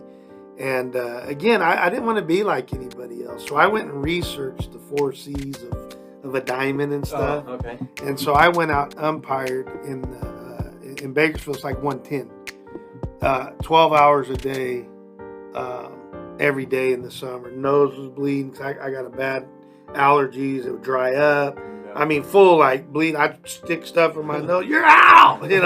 You're out of here. But I wanted to do that, and so I had saved up $2,500 and bought that ring. Right. And it was like, it wasn't flawless on the color, but it's pretty close. Cause I researched and all that. Yeah. And so, they're just a lot, just busy, man. Right. A lot of busyness. Got it. And then, so now we'll make a move into the individual system, with 16 to 20, starting with your mindset. So first we'll break it down and just say, 16, 17, you're still in high school, and then we'll move into 18, 20. Yeah, so again, I won't even get into 16, 17, 18, but like 18, 19, 20, I was starting to listen to these sermons, and I started listening to self-help tapes, and I just did what they said. Got it. So they go, hey, put a bunch of pictures of what you want. And so I go, okay. And then I got to add to it. I can't just do anybody, whatever. Yeah. I got to add to it. So I go, okay, well, how will I do that? And I go, okay, spiritual, religiously, I'll put some pictures. Right. Okay, let's see. Oh, family, friends. Yeah. This is how I started to develop the system. Got it. Right? And so I was informally doing things all the time. I didn't know. Right. But now I'm starting to formalize it. So I put my board pictures up. I still have one today that I do the exact same way. Yeah. I do the holistic system, and Right. then I get up every morning, I look at it, I read it, but I just started doing all that stuff. The secret wasn't around, but there was secret type stuff. Right. Think and Grow Rich, or this or that or whatever. Yeah. And I just did whatever they told me to do. It made sense. Right. Got it. And then with getting organized. Yeah, and so, they would talk about that, right? Like, you got your mindset. They didn't really talk about, I think a lot of times these tapes talk more in theory. Yeah. I like to get a little bit granular with it, and so I just started questioning, like, okay, what do I do? Okay, what's a to-do list? Okay, boom, boom, boom. And then as I became a supervisor, I had a task list. The difference is your to-do list is what you do. Yeah. Task list is what you give others to do. Mm-hmm. But most leaders, what they do is they give it and they walk away. And then the person doesn't do it, and it's all screwed up. I never did that. I said, you're going to report back to me when you're done, and we put a date on it, a deadline, and a time frame. Imagine that. Yeah. Does that ring a bell to you? Yeah. And so if they didn't report back at that certain time, I'd go, hello? Right? And eventually they go, God, this guy won't go away. Right? So I was anally organized. Yeah. And what would happen is that because I was so organized, I was able to, make sure that others did their part. Right. Okay. And then with the DUP Solutions Showcase. Yeah, all that stuff, right? I Yeah. mean, it's just, I think it's just rinse and repeat. It's just busy. 18 hours a day was, I'm not going to say a light day, but it was kind of a light day. I had started, at that time, I started a little business on the side. That was kind of my first formal business around 20-ish, where on the weekends, as I wasn't busy enough during the week, I had my dad had this real rich guy, and he was like in like oil, or it didn't even match up, and it wasn't even in like a high, trafficked area. It was like off to the side, like where industry would be like oil and stuff. Yeah. And I was talking to him. He liked me because he knew I was ambitious, and he says, well, I'll let you have this side over here. So I opened up a full card store when I was 20 on the weekends.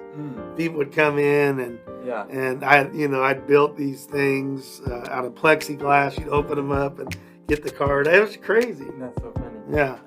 And so then with collecting data. Yeah, again, started to be just more intentional and more formal, right? So I started to say, well, what's important to me? Yeah. Okay, well, now I'm going to collect data around what's important to me. So at the business, it was money, or it was helping people. So I said, well, how many people did I help? Yeah. How much money did I make? Right. How much product did I sell? How much, right? So I started to do different things of that nature, but I did that across the board. Why is that? What is that teacher doing? Right. Why does that teacher look better than the other teachers? Why does that, right? Yeah. But I just said, hey, if this is my mindset, what are some things that are important? Let me start collecting data around that. Got it. Okay. And then last thing with thoughtful advancement. Yeah, and so again, started to, right, just a little bit, started to go, okay, now I'm collecting this data, and I like some, and I dislike some, and I'm undecided about some, so what? Right? Right. So what? So I started to say, okay, well, so I started to piece together, and so I started to celebrate for the first time with likes. Okay. I was always on the undecided, Right. pivoting, because that's just my nature, and I was always questioning, so that didn't really, I always did that, Yeah. even informally, but I started to formalize it. So I said, okay, in this area of the mindset, in this area of the getting organized, in this area of the solution showcase, collect data around those things that are important to me. Now let me come back and thoughtfully advance around what's happening. Yeah. So I would say little things like, okay, what sold the most in the store today? Okay, well, let's say it was Magic Johnson starting lineups. Well, maybe I should get more starting line, right? Right. Or maybe I should get, Lakers, or maybe right? So I just started to be real thoughtful about what's next. Got it. Okay. And then so now we can move into 21 to 25. Yeah. You're married at this time, I believe. Married, You are starting to teach. teaching. Just finished up with track, Yep. and now you're doing your first coaching job. Is that correct? Technically, my first coaching job was at 18. Okay. Yeah, so I forgot to mention that in there. Yeah. But yeah, I went back to, I coached, you want to coach Yeah. the boys, and my first job was girls, Okay. and it was volleyball. I didn't know anything about volleyball, but I knew how to teach those kids how to play hard. Yeah. And then they said the magic words to me. They go, "Oh, well, you probably won't win with them." I go, "Oh, why is that?" They go, "Well, they haven't won a game in 5 years in any sport." Yeah. And I said, "Okay." And so I just treat them like athletes, dude. Yeah. And we did smart stuff like, I'd say, "Okay, turn your back and face that way." And then I'd hit the ball to them. I'd say, "Turn." And then they would, so they would React. anticipate, react, Yeah. So I did smart thing. They went 7-3. They went to the county, and the principal's like, "Well, I didn't know anything about that." Well, then we went to basketball. And Yeah. I knew a lot about basketball. Right. And so we went undefeated that year. I think we went actually 9-1, but we won the league. And we just would, Yeah. because I made the girls play the boys. Right. And the boys at my school did not want to play them. No. They were tough. Yeah. And they were ornery. They would box you out on the ground. So we won league. They didn't. I don't know what happened in county that year. Something weird. And then in baseball, we were like 2-6 because if at that level, if the other team has a pitcher, yeah, there were the first 2 games we lost. My girls couldn't hit it past the pitcher if they could hit it at all. Yeah. So it was like 10 strikeouts and 3, nubbers to the. I was like, "Geez, me crackers." And then also with 21 to 25, first kid. No, No. I don't think so. I think we were older. Older. Okay. So you're 23. So if I'm 52, well, do some simple math on that. You wouldn't have been quite 27? around. Yeah. Okay. Yeah, I think that. Yeah. Okay. Got it. So, Because we used to have some pretty rough nights, and I don't think we would have done that. With kids, it slows you down. got We it. used to bring people over and we play bunco and stupid games like that because we were the only one that had a house at the time. Right. So, Everybody else was in an apartment, so Yeah. they would come over. And, got it. yeah. So I'm just trying to make sure that we can cover everything as we go down. Anything else that I'm missing with 21 to 25, just overall? No, I mean it was just working and coaching, and I think that's when systems really started to come together because Okay. I wanted to, I wanted the basketball team to dominate. Got it. Okay. And so that was really my first conscious level decision to make a system. And it took me 8 years, and I worked at it, not just during the season. Right. But, And not just during practice. I'm talking about after. I mean, I would, the beautiful mind thing, Yeah. I had stuff all over and whatever. And it took me 8 years, but that basketball system was special. got it. Okay. So with 21 to 25, we'll go and start with spiritual religion, the holistic system of spiritual religion. Yeah, so, okay, nothing spectacular there, but Yeah. I would do some stuff. I wasn't a big church goer ever, but I'd read the Bible a little bit. I'd pray. I'd do a little bit of stuff. But I would say it wasn't the height of where I was at. That was probably from 25 to 30. Okay. It was probably the height of my spiritual religious,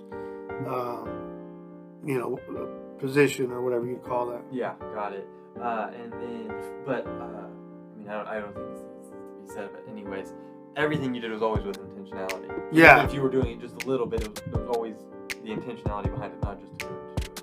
Yeah, I always wanted to be intentional, and I always thought of others first. Right. How can I help this person? And so, when we're younger, we're selfish, Yeah. by nature. And then as we get older, we usually get more selfish. I went the other direction. Mhm. Even at a younger age, we would go and, volunteer at my mom's school or do different things of that nature. So there was always that kind of bred into me. And as I got, became a teacher, what else should you be doing? Right. you better think about that kid, that child, that Yeah. right. And so I really poured my heart into becoming a great teacher. Yeah, got it. And then as we move into family, friends, 21 to 25. Yeah. Yeah, so my wife, she's a little bit more social than I am. So, like I said, we'd have 10 or 12 couples. Hey, try Bunko if you've never played Bunko before. I was like, I'm not playing Bunko. That's a girls' game. Dude, it was the funnest thing ever. So play Bunko, everybody. And so, they'd come over to the house and we'd step to the wee nights in the morning. But I also would go to swap on Sunday. So Saturday was tough. Yeah. Go to bed at 2, get up at, 5. Yeah. Go get a bunch of, I was doing a lot of collecting then and different things of that nature.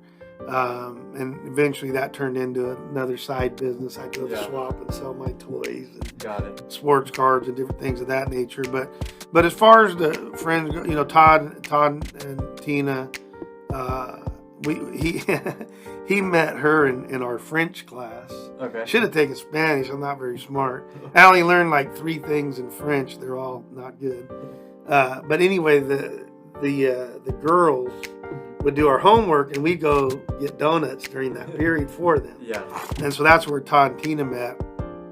And so, they were always over but we also had a group of people that we would hang out with, like I said, like 7 or 8 different couples, or there's a couple stragglers and like singles or whatever. But we'd have a really good time. Got it. And then with the family portion of that. Yeah, so, rough with my dad there for a little bit because I was angry at him, that he left my mom. And he was dating this teacher, and, I didn't like it. Yeah. Right. Because I'm the guy that watches the movie, and at the end, if it's not perfect, I'm mad. Right. Like, I don't want anybody to die. Yeah. I've had enough tragedy in my life. I don't like that. I don't want any part of that. So that really bothered me. My brother, I don't even know, to be honest. Older one, right? Is that yeah, that he was. Thank you. I don't know. I know he did a lot of stuff out of town, and so I don't really remember the age, but but I know we did live with him for a little. He was a realtor, and so we were having our house built about the time you were coming around. Our second house. Yeah, and we did live there for a little bit, so. It was okay, but I think there were some competitive things there maybe that, that I didn't know and maybe he didn't know at the time. No one ever solved or talked about type stuff? Yeah, or, maybe we were pitted against each other.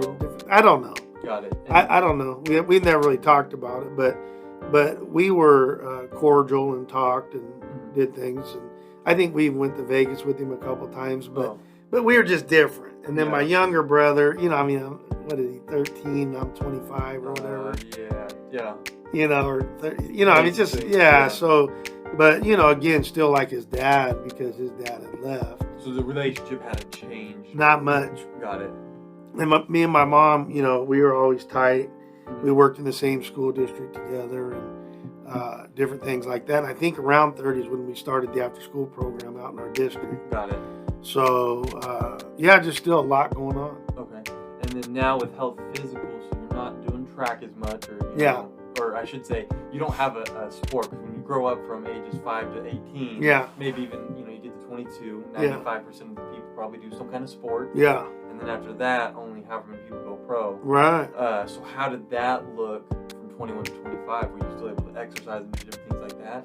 Yeah, so I was in the best shape of my life. So I came out, when I didn't do the decathlon and track, which is what I should have done. I was a pretty good decathlete. Yeah. I would have smoked you. Just saying. But but I wound up just on the javelin because my legs were so bad and all that. So I was in shape as far as like I was strong. Okay. Like I was like strong. Yeah. And so then with the kids, I did have a sport for 10 years. Okay.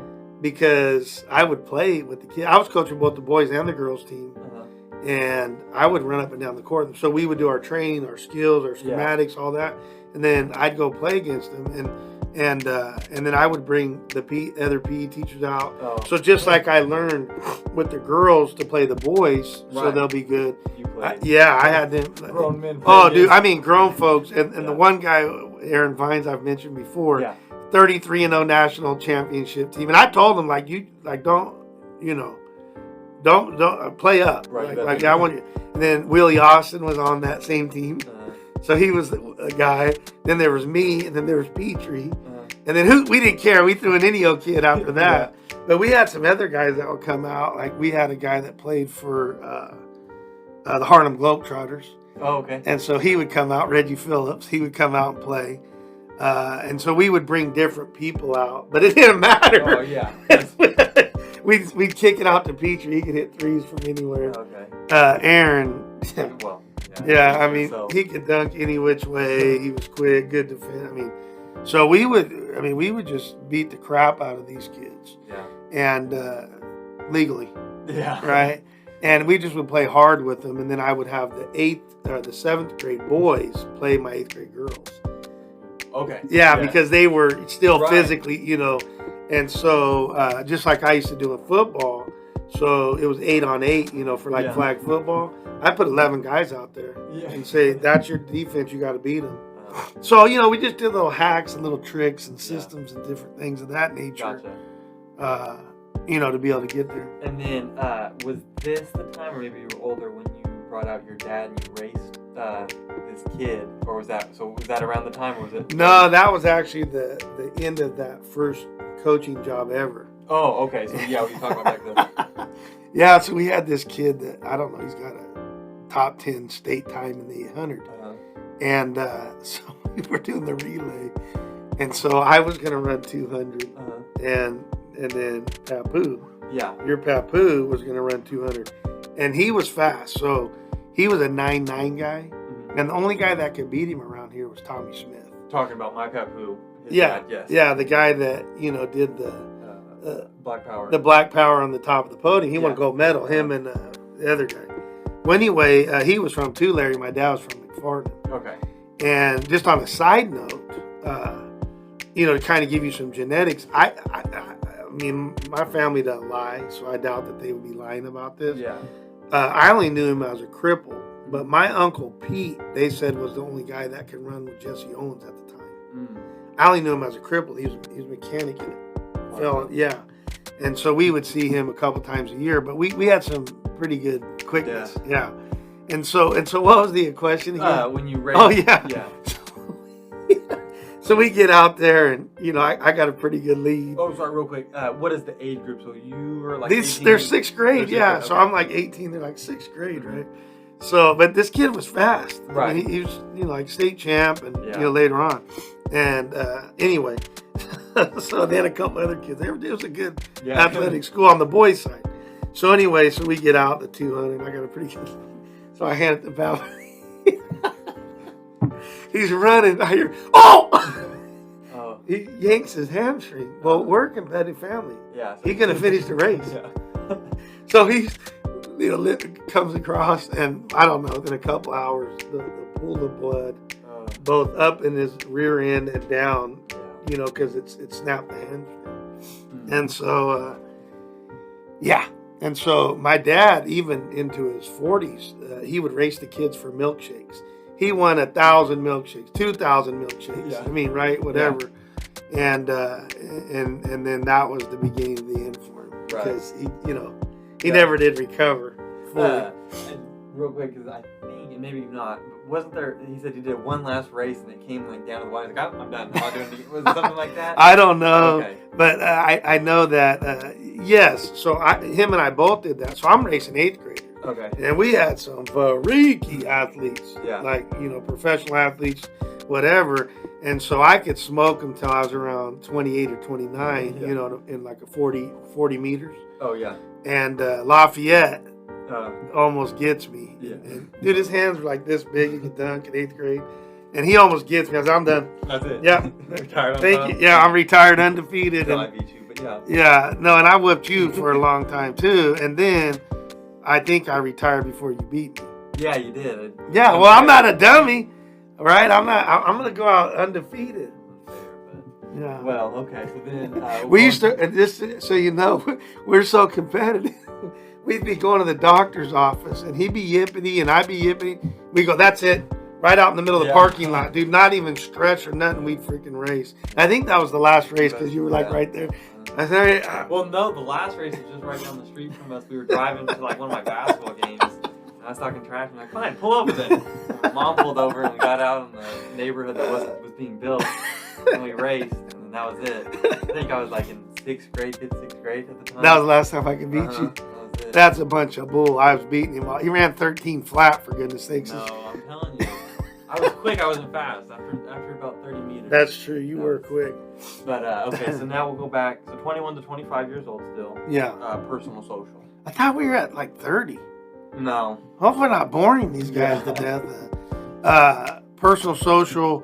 So, you know, we would, you know, do our vacations, you know, and stuff. But I mainly worked in the summer. Right. I just work, you know, I like to work.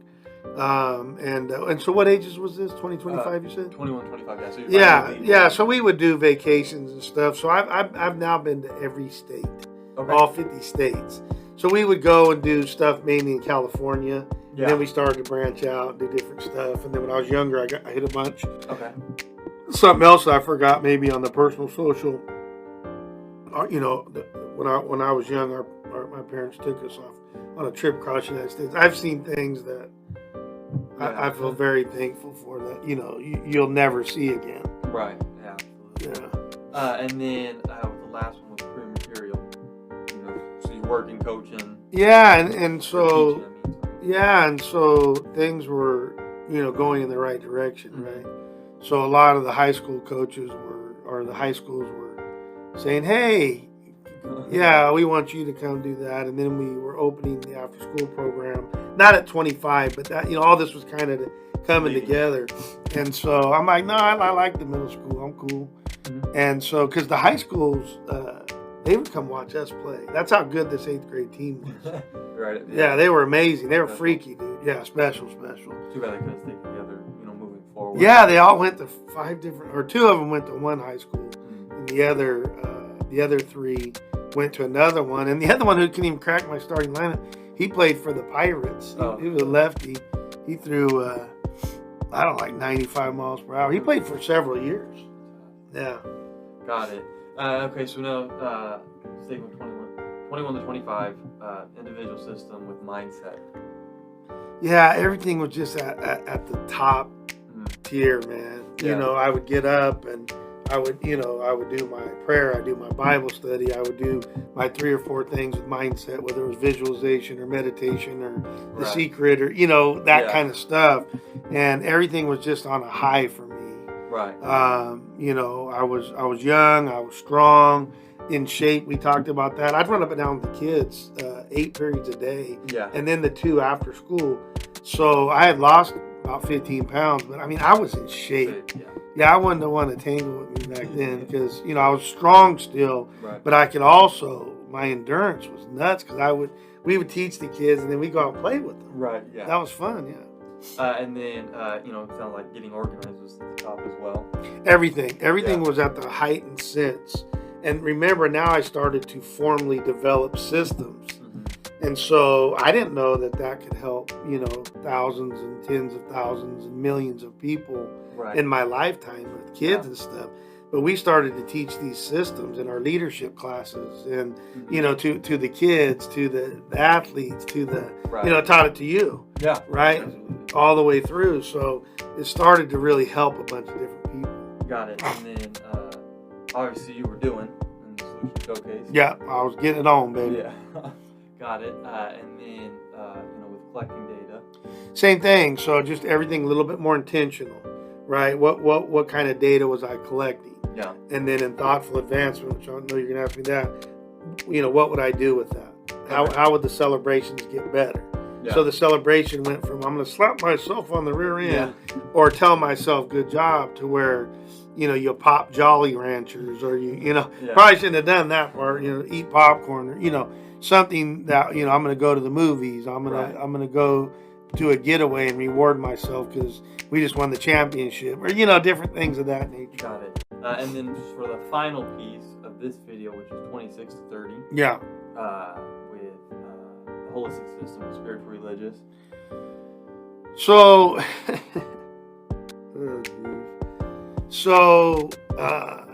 I was doing my thing and everything, and this guy, my PE aide, comes in. He's a trainer for all these MMA guys. Mm-hmm. He was on the last episode of Kingdom, that HBO. Yeah. But he trains all these. He rubs elbows all these. Matter of fact, his partner is Dillashaw. Oh, okay. They have like a little seasoning. Yeah. Hey, that's endorsement. Yeah. Right?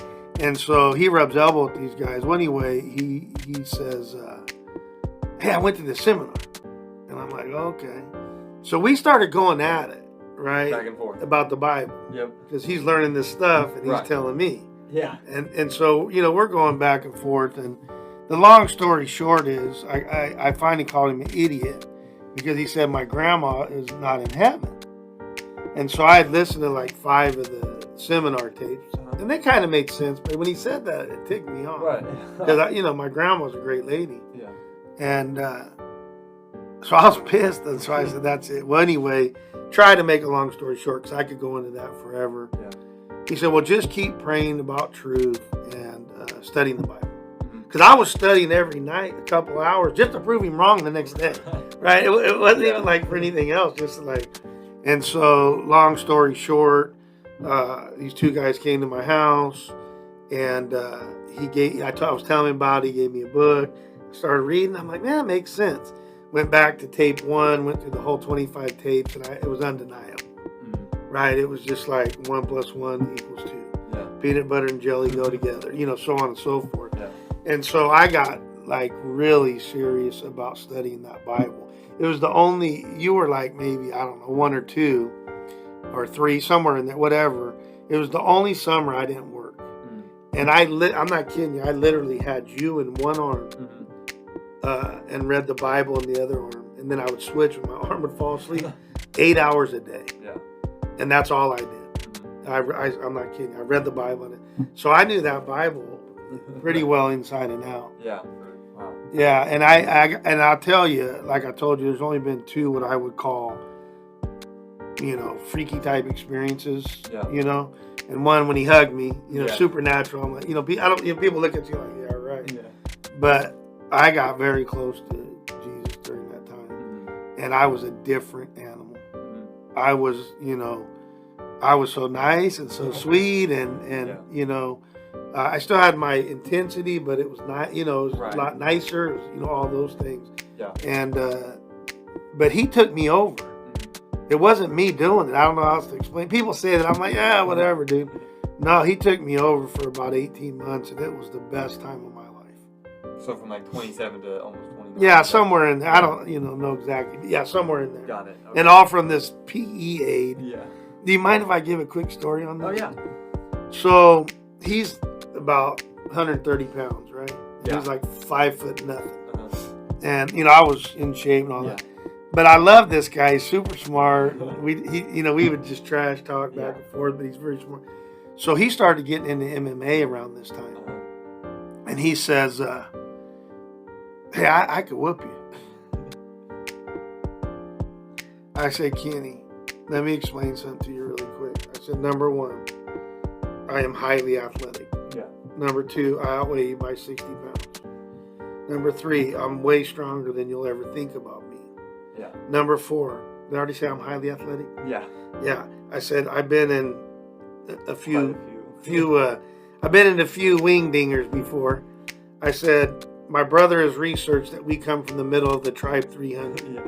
I said there is 0 chance that you can whoop me. So he just kept badgering me. Now think about this. Yeah. If I did this now, I'd be locked up in every which way. But he says, I said, Kenny, if you say one more word, I'm going to, and when I said, and I wrestled. Right. I said, if you say one more word, I'm going to pretzel you up. In front of everyone. Yep. 150 kids. Yeah. Sorry.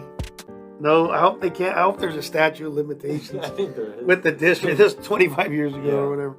But anyway, so I pretzel him up. Doesn't he say word? Yeah, he says word.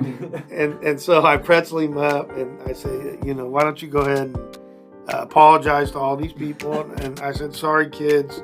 Please don't have your parents call me. It was whatever. So this was like first period. So fourth period, he starts yippity yapping again. And I said, Kenny, if you say, and I didn't even get out like one more word. He goes, word. So this time I got him in the banana split. And that's a bad position for if you have a male part. Yeah. And I was squeezing on him pretty good. He's, you know. Yeah. And I said, apologize. We went through. So at the end of this, we had this little gymnasium. It wasn't even like a full gym, like basketball gym. She goes, let me just get you in a hold. And he put me in a rear naked choke. Yeah. I couldn't get out. Nothing you could do. Nothing. And you said you weighed about 50, 60 pounds. Yeah. I mean, these, once these guys cinch in, technique matters. Yeah. And but he would have never got to my neck, and we'd have been a real fight there. Yeah. But anyway, and my name is JoJo Dancer. Yeah. Right? Got it. I just had to tell. It's just the funniest doggone story. Just looking back on hindsight, you're just like, oh my gosh. And then so now family friends with 26 to 30, first kid. Yeah, first kid, and so now the in-laws kind of come together. Right. I mean, they knew each other and weddings and stuff, but now there's the birthdays, more where there's family. So I would say that the family grew, and then the friends go bye-bye because you're so busy with kids. Right. You don't have time. You ain't staying up till 2 a.m. Playing. What was the game called? I said. Bunko. Yeah, Bunko. Yeah. Or whatever that game. I don't know whatever that doggone game was. You're staying up till 2 a.m. trying to get a screaming kid to go to sleep. Yeah. Yeah. So so I would say the family portion of that went up, and then the friends part went down. And I've talked about that with balance. Yeah. Balance spiritual religion and no, there's no such thing as balance. It's called harmony. Right. Yeah, and so a lot more time with family and really close friends, but the other friends, bye-bye, because they have their own kids, and it's tough. Absolutely. Yeah. And then with health physical at 26, 30. I'm just a beast, dude. Still a beast. Yeah, I have the full combination. Mm-hmm. You know what I mean? Like everything's clicking, and doesn't it make sense? Yeah. I mean, think about the best athletes are usually around 24 to 28, 29, 30. Now, what these guys are doing now is just ridiculous. But, modern medicine, supplement, whatever. But, usually that's the case, 20, because at 22, you may have a little bit more whatever physical, but you don't have the mental capacity yet. Right. So now at 24, 25, you have experience, you have mental capacity, and now you have this physical that just different. It was really crazy. Got it. And then with your personal social now. Yeah, so again, you start to want to do experiential things for your kids, and so we had planned out more systemically. Imagine that. We want to go see every major city in California. We want to start in California. Got it. So we went down south. We went up north. We went over to the coast. We went over to the other side of the coast. And you take your kids there, and you start to create memories. Right. From there, and then through this whole time, I should have said, really, my best personal social was my hobby collecting. Yeah. So I've collected sports type stuff, memorabilia, cards, or action figures. Since I've been in since I was 18, so almost 30 years. And I would hoard them at first. Yeah. And then I'd sell them all at once. That's how we got into our first house. It was Kenner's starting lineups, hoarding them, sold them for $20,000, and back then that was a crap ton of money. Oh yeah. And put a down payment on our second house. So I got to go back again. I used to love to go hustle. That's a fun time. So I forgot to say that was probably my sharpening the saw. Right. But it was kind of intense, like you're hunting. It's the thrill of the hunt, so to speak. Got it. But I did that my whole life. Meaning my adult life. Right. Yeah. Okay. Got it. And then with career material, teaching, coaching, anything new? Yeah, around 30s when the after school program started, and so so I had to give up coaching. Got it. And I think that was right at 30, maybe a little bit younger, actually. I can't remember. I'm not all the way good with that, exact time frames. But I always say, God has a plan. Yeah. Most teachers don't have an adult that they work with. They just work with the kids. Mm-hmm. Well, I always had an adult, so 16 special day kids, one adult. Mm-hmm. Then I had 1,000 PE kids and 5 adults, including the one that I had to choke out. Right. And then I had the after school program where I had 16 adults. I had around 300 after school kids. Plus I was teaching. Right. So I had my 5, PE aides plus 1,000 kids. Yeah. And then after a year of me being the site director, I became the program manager where I had 10,000 kids, 223 employees. So there was this plan all the way through, unbeknownst to me. I'm not just going to be working with kids forever. I'm going to eventually work with the adults that work with kids, or just adults, period, that are starting their own businesses or entrepreneurship or want to be professional athletes right? But the systems I had created, you just plug anything into it, it just works. Got it. Yeah. And then, so now we'll move into individual system of spiritual religious from 26 to 30. So individual system mindset or? All right, yeah, I'm sorry, yes. Yeah, okay. Yeah, again, everything's it's just at the height of the market.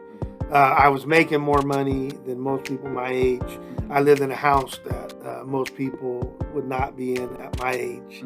I was, I was working 12 hours a day still, but we were helping, like I say, 10,000 students, 223 adults, and that means probably 20,000, parents.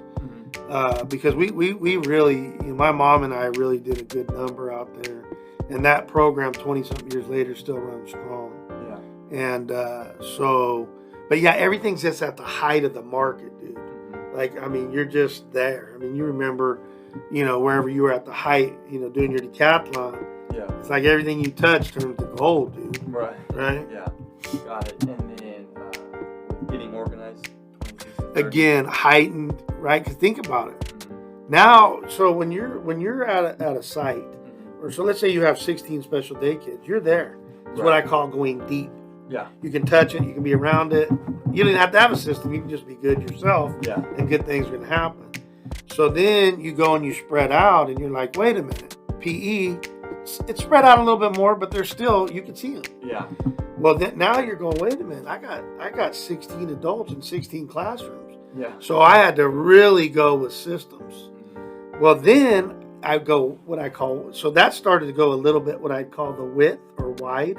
Okay.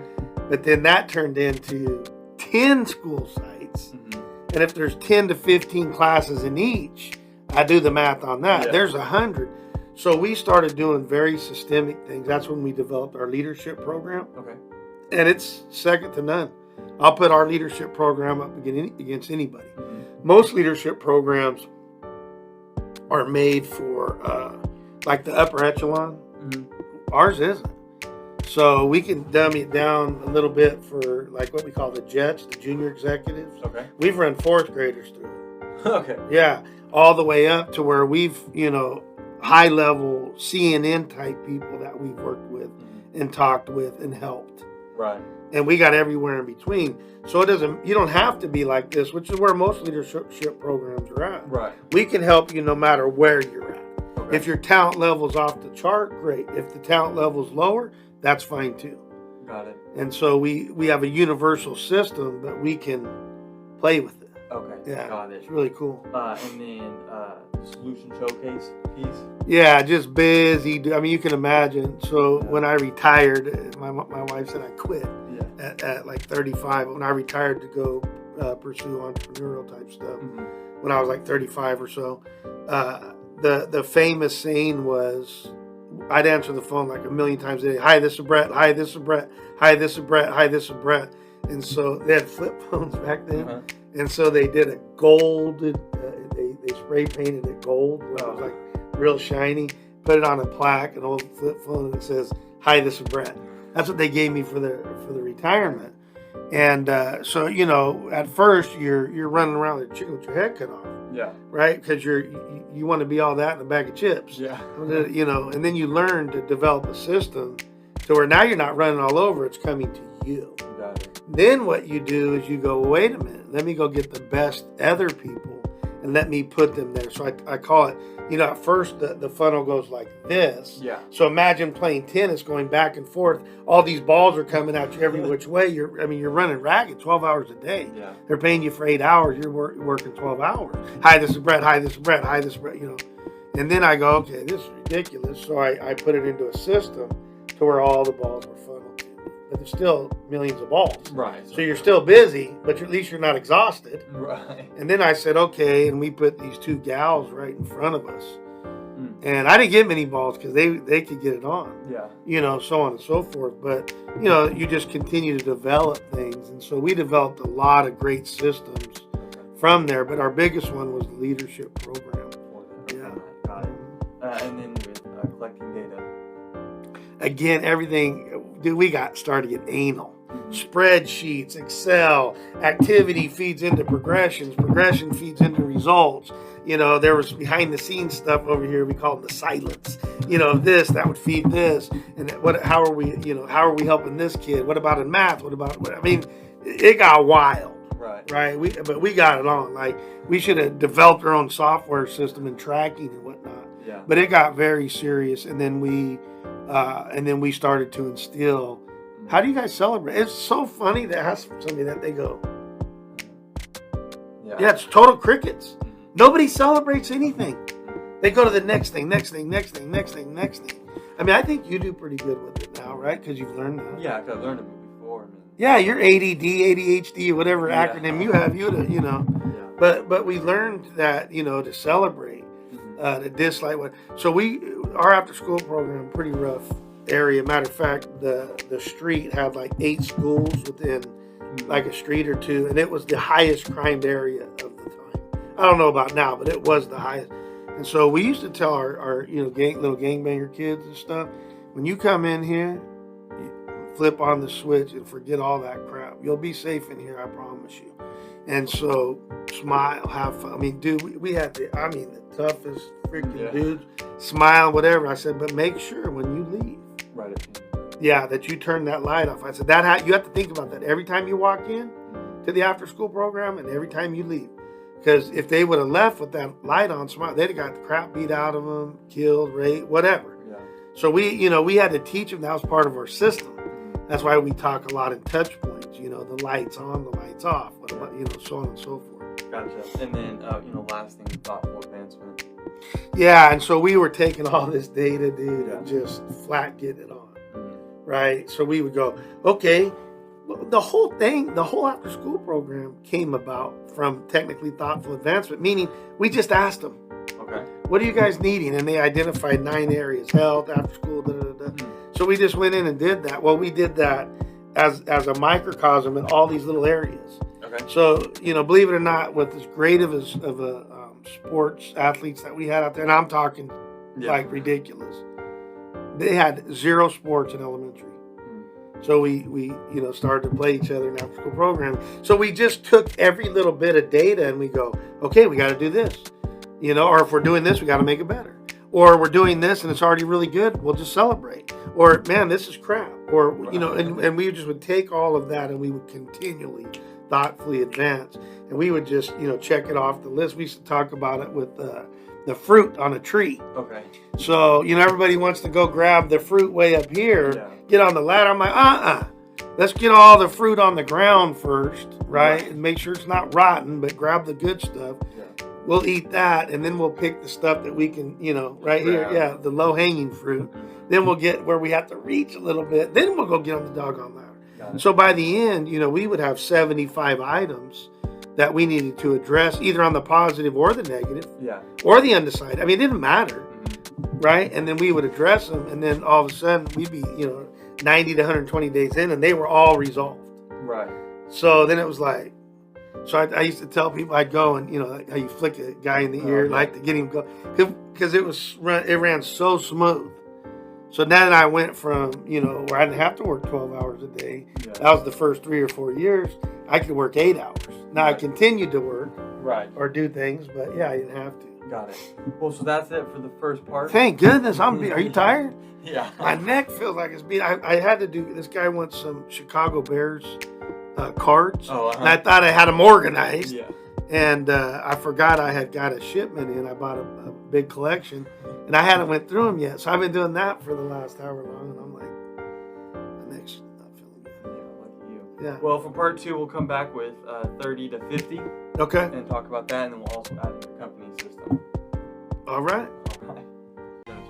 If you need to contact Brett or Coach, please do so on his social media accounts, email, and or text. You can find that information in the description below. Again, please like, subscribe, comment, share, and hit the notification bell. Thanks, and we hope you enjoyed.